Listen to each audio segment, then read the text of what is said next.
Quiero dedicar este evangelio muy especialmente a Mariano López Medellín por su aniversario de ordenación sacerdotal y a Romina de Dr. Mora, hija de Denis. El Señor esté con ustedes y con tu espíritu. Del Santo Evangelio según San Marcos. En aquel tiempo, después de atravesar el lago de Genezaret, Jesús y sus discípulos llegaron a la otra orilla, a la región de los Gerasenos. Apenas desembarcó Jesús, vino corriendo desde el cementerio un hombre poseído por un espíritu inmundo, que vivía en los sepulcros. Ya ni con cadenas podían sujetarlo. A veces había intentado sujetarlo con argollas y cadenas, pero él rompía las cadenas y destrozaba las argollas. Nadie tenía fuerzas para dominarlo. Se pasaba días y noches en los sepulcros o en el monte, gritando y golpeándose con piedras. Cuando aquel hombre vio de lejos a Jesús, se echó a correr, vino a postrarse ante él y gritó en voz en cuello: ¿Qué quieres tú conmigo, hijo Jesús, hijo de Dios Altísimo? Te ruego por Dios que no me atormentes. Dijo esto porque Jesús le había mandado al espíritu inmundo que saliera de aquel hombre. Entonces le preguntó Jesús: ¿Cómo te llamas? Le respondió: Me llamo Legión, porque somos muchos. Y le rogaba con insistencia que no lo expulsara de aquella comarca. Había ahí una gran piara de cerdos que andaban comiendo en la falda del monte.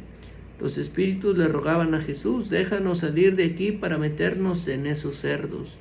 Y él se los permitió.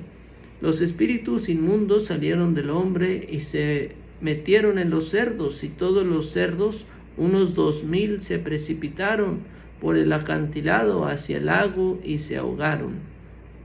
Los que cuidaban los cerdos salieron huyendo y contaron lo sucedido en el pueblo y en el campo. La gente fue a ver lo que había pasado, se acercaron a Jesús y vieron al antes endemoniado o ahora en su sano juicio sentado y vestido. Entonces tuvieron miedo, y los que habían visto todo les contaron lo que les había ocurrido al endemoniado y lo de los cerdos. Ellos comenzaron a rogarle a Jesús que se marchara de su comarca. Mientras Jesús se embarcaba, el endemoniado le suplicaba que lo admitiera en su compañía, pero él no se lo permitió y le dijo: vete a tu casa a vivir con tu familia y cuéntales lo misericordioso que ha sido el Señor contigo. Y aquel hombre se alejó de ahí y se puso a proclamar por la región de Decápolis que Jesús había hecho por él, lo que Jesús había hecho por él, y todos los que lo oían se admiraban. Palabra del Señor. Gloria a ti, Señor Jesús. Pues, queridos hermanos, la gente tenía 4 lugares donde el demonio dominaba: el mar, los sepulcros, los cerdos y la inmundicia.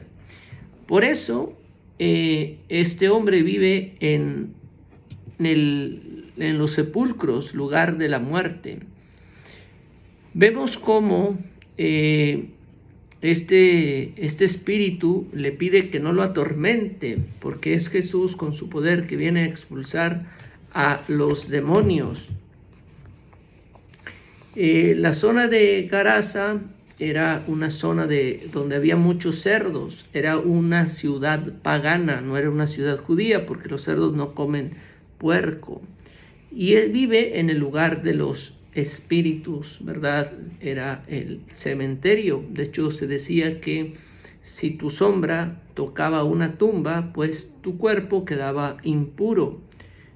Y entonces, pues muchos, para que este hombre no se hiciera daño, lo tratan de poner con grilletes y cadenas para que no se hiciera daño. El demonio tiene que pedir permiso al Señor. ¿Para qué? Para que se vaya a esos cerdos. Jesús percibe correctamente que el demonio es el que está dirigiendo al hombre, por eso le pregunta: ¿cómo te llamas? La indagación de Jesús nos confirma nuestra comprensión que forma parte de la estrategia demoníaca de dominarle diciendo su nombre. El demonio le dice el nombre a Jesús. Jesús le voltea las cosas y les dice, no, dime tú cuál es tu nombre, porque el saber el nombre del otro es empezar a dominarlo. Legión es mi nombre, somos muchos. Aunque seguramente el evangelista San Marcos está escribiendo para la gente de los años 70, el término legión es acerca de los soldados romanos que los estaban dominando. Un recurso para que el demonio evita dar su nombre, pues es decir que somos muchos. Los intentos de explicar el nombre como referencia a una personalidad múltiple o esquizofrénica, sino que incluso mucho más especulativa. Le rogaban, era una idea extensamente compartida de los demonios, tenían que hallar un lugar donde poder vivir, a menos que alcanzaran su eterno lugar de castigo. En nuestro texto, los demonios suplican que se les deje seguir viviendo en aquella misma comarca, ciudad pagana.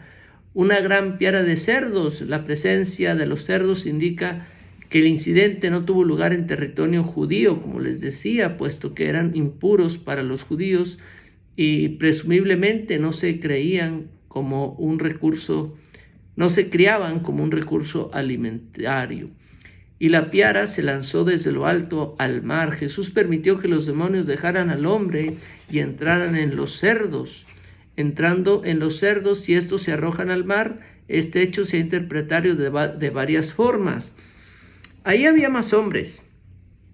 ¿Por qué no pidieron irse a posar en un hombre? Porque Jesús vino a tomar forma de hombre. ¿Por qué no de una oveja? Porque Jesús es el Cordero de Dios. ¿Por qué no de un toro? Que ahí había, porque esos toros los podían matar en sacrificios y se vendían en Jerusalén. ¿Por qué no de una paloma? Porque las palomas también servían para sacrificios, lo que no servía era el cerdo, por eso piden irse a posar ahí.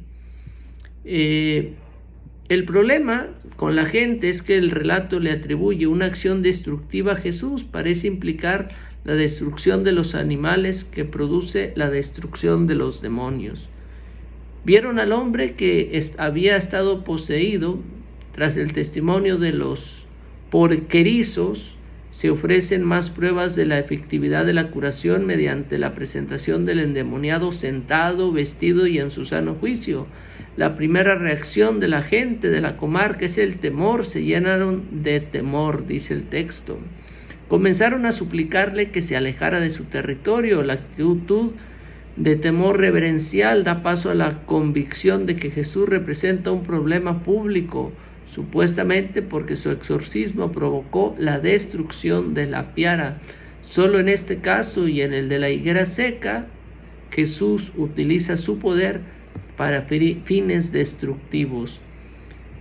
Que le dejase de estar con él. El modo en que se presenta la petición del endemoniado curado sugiere que solicitaba formar parte de los 12 y unirse a la misión en Galilea. Lo que el Señor ha hecho en ti. El título Señor puede simplemente referirse a Dios, pero el paralelismo con el siguiente versículo, lo que Jesús había hecho por él, sugiere que se trata de Jesús. Comenzó a predicar. En la Decápolis se presenta la acción del hombre como cumplimiento obediente del mandato de Jesús. La Decápolis son 10 ciudades que están alrededor del lago de Genesaret, donde empieza a correrse la fama del Señor Jesús.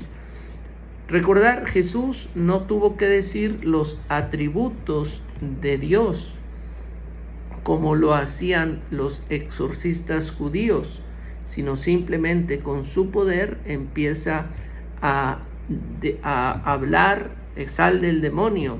¿Cuáles eran los 13 atributos, verdad? Primero decían Dios omnipotente, Dios omnisciente. Bueno, ¿qué es omnipotente? Dios tiene un poder ilimitado y puede hacer todo lo que desea. Omnisciente, Dios sabe todas las cosas y tiene un conocimiento absoluto. Omnipresente, Dios está presente en todas partes y al mismo tiempo. Inmutable, Dios es eterno y no cambia. Misericordioso, Dios muestra compasión y perdón a aquellos que se arrepienten de sus pecados. Dios es justo, Dios es imparcial y trata a todos de acuerdo con su justicia. Dios es amoroso. 7, Dios ama incondicionalmente a todas las personas. 8, es fiel, Dios cumple todas sus promesas y es confiable en todo momento. 9. Dios es santo, Dios es completamente puro y sin pecado. 10. Salvador, Dios rescata y redime a su pueblo de la esclavitud del pecado. 11. Veraz, Dios siempre dice la verdad y no puede mentir. 12. Sabio, Dios posee sabiduría infinita y conoce el mejor curso de acción en todas sus situaciones.